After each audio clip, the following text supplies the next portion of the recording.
आज मैनपुरी आपने कार्यकर्ताओं के साथ ये प्रश्न ठीक नहीं है। किस तरह की मीटिंग करेगा, मतलब क्या होता है? मीटिंग है कार्यकर्ताओं के साथ और अपने मैनपुरी क्षेत्र के लोगों के साथ बातचीत करी है। जी बताइए। आज बीजेपी अपने प्रत्याशी पहले लिस्ट जारी करने जा रही है, क्या कहेंगे? उसमें मैनपुरी का भी नाम है। ये तो चुनाव की प्रक्रिया है कि सारी पार्टियां अपनी अपनी लिस्ट जारी करेंगी, तो इसमें हम क्या कह सकते हैं।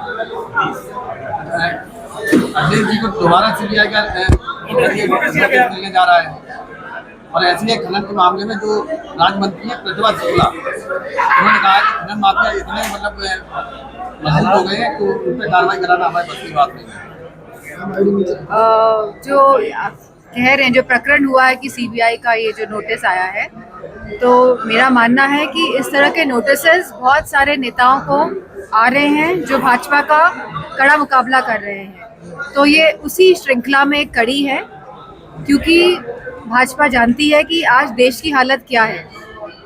हमारा देश जो है वो 1.5 लाख करोड़ के कर्ज में डूबा हुआ है, जहां एयरपोर्ट बेचे जा रहे हैं, जहां रेलवेज बेची जा रही है, जहां जो गवर्नमेंट की जो सरकारी ज़मीनें होती है उनको बड़े बड़े उद्योगपतियों को बेचा जा रहा है, जहां हमारे युवाओं के जो पेपर दे के आते हैं, जो आशाएं जागृत होती है कि शायद अब नौकरी लग जाएगी, पेपर जानबूझ के लीक करा दिए जाते हैं जिससे कि युवाओं को नौकरी ना मिले।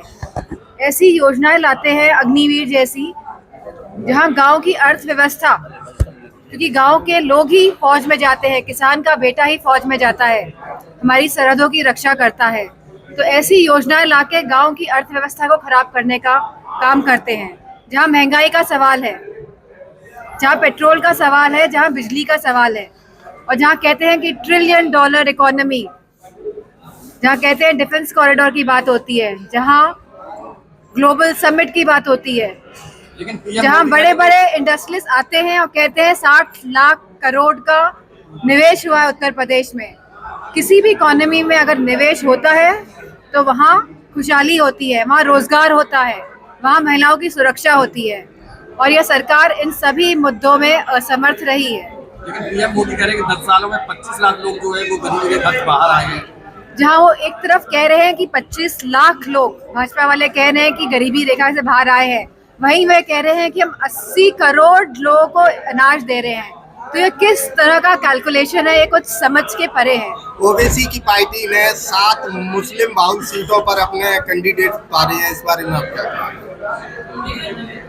मेरा मानना है कि अगर जिन्होंने कैंडिडेट उतारे हैं, जो आप बात कह रहे हैं, अगर वो राउंड द क्लॉक का मतलब रोज लोगों से संपर्क बनाए, लोगों की बातें सुने, उनकी समस्याओं का समाधान करे, तो अच्छा होगा। तो उनकी पार्टी भी प्रोग्रेस करेगी। ये चुनाव टाइम में जो आते हैं तो इससे कोई फर्क पड़ने वाला नहीं है। सांसद जी, आपकी पार्टी के लोगों को भाजपा में कैबिनेट में जगह मिल रही है? जैसे कि राष्ट्रपति जी ने कहा कि पैकेज मिला है, रसगुल्ला मिला है, रसगुल्ले के अंदर क्या मिला है, अब ये बात धीरे धीरे उजागर होगी।